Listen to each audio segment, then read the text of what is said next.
Good morning, ladies and gentlemen. I am Nemeka Onyeka Oderere.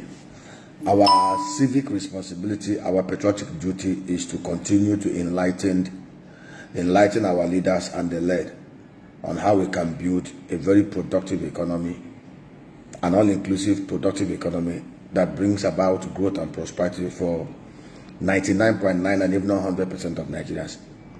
Over the last 2, 3, 4 weeks, the motley crowd of political class in Nigeria have been so immersed with big bad fights on founded on the issue of the new tax bill that have been submitted, executive bill by the president. And what is the issue? They are not after productivity. They are not after anything. They are not even after what their major focus is not even on the appropriateness of the tax rates or whatever. Their major concern is on the sharing formula, the VAT revenue waterfall, the derivatives, and that is very funny about how our leaders think. Everything about their thinking is about how to collect, how to loot, how to share, how to embezzle. Nobody thinks about productivity. Their minds are not wired towards thinking about how we can produce more, bake more, and make it get to every Nigerian. Now, there's no mistaking it. Nigerians don't pay tax. Majority of us who don't pay tax, and that is the truth. Our tax GDP is one of the least and the lowest in the whole world. South Africa, 60 million people. Their tax GDP is about 30%. In fact, South Africa raised almost about $81 billion revenue. Tax revenue. Of course, you only tax a productive. You can only generate much tax revenue in a productive economy. Practically today, over 197 million Nigerians are living under poverty. Poverty by the World Bank indicator threshold of about $64.5 per month, which is about 110,000 naira per month. Over 197 Nigerians are very, very poor. So there's you don't even have a productive population to tax. But how do we make ourselves productive? I'll give you one example. I've said it and I will repeat it again.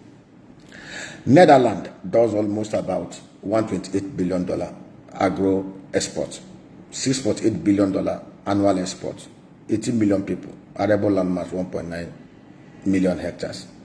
We have 18 to 28 million people estimated, arable land mass of 64 million hectares.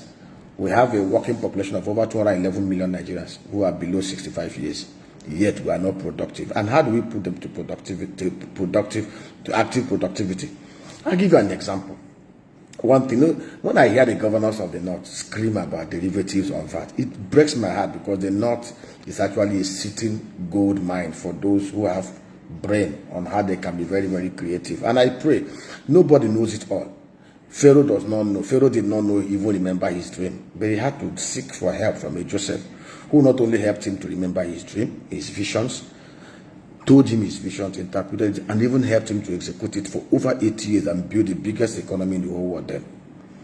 The North can generate nothing less than $500 billion annually. Agro-value chain is the lowest hanging fruit. It does not require skyrocket science. All the technologies, all the sciences, everything that is required to build a productive base based on agro-value chain is there. They will have the best water part. We have the best river tributaries around the whole world. We have the most important sunshine. We have everything. Our weather condition, our soil is the best. So the little technology that we require, we can easily procure it very, very easy if we put the structures in place. I'll give you an example. Onions grow so well in the north. Today, global market size of onions is about $54 billion. The biggest exporters of onions is China, $2.4 billion, followed by Netherlands. Small Netherlands does almost about $545 million worth of onions export. We have other consumers that consume a lot. India is also a big exporter of the red Creole onions. And interestingly, Nigeria is a place where the thing grows in the wild and where the thing can easily be done. What do we do? If the governors who are busy fixated from Kano to Borno to Imo State, I heard the other day the Senate caucus of the Southeast said they want the bill suspended. blah, blah, blah, blah, blah. None of them is thinking about what do we do to harness productivity so that even if there is consumption, if we can bring consumption in our own community, in our own constituency, we'll be able to generate, at least enjoy the derivatives that is higher for those who are consuming. You create the consumer environment for consumption to happen more in your constituency. Now, do you understand that if we decide today, for example, in Imo State or even in Kebbi State, if what the governor decide today, we can help them with the missions, community, diaspora, private, public partnership, execution structure, design it, structure it, arrange the funding, monitor the execution, the production, the processing, the storage, the distribution, the offtake, the sales, in a way that they will not even bring their fact and check. All they need to do is for us to put the structures in place under cooperative state in every electoral ward, get the people involved. Are you aware that if each of these governors decide today, we'll help them, we'll give them the template, we'll drive it. If they are very sincere, they are humble. Are you aware that doing 50 to just 100 hectares of the onions, each of the states in every ward, just 50 to 100 hectares, the red Creole onions. Do you know that each of the states in Nigeria that decide to embark on this can easily generate about 228 billion naira annually from the onions value chain alone? That's about $243 million. There is no states in Nigeria outside Lagos or Rivers State generate that kind of amount of money in a year just from one sub-agric value chain, subsector, this thing in agric.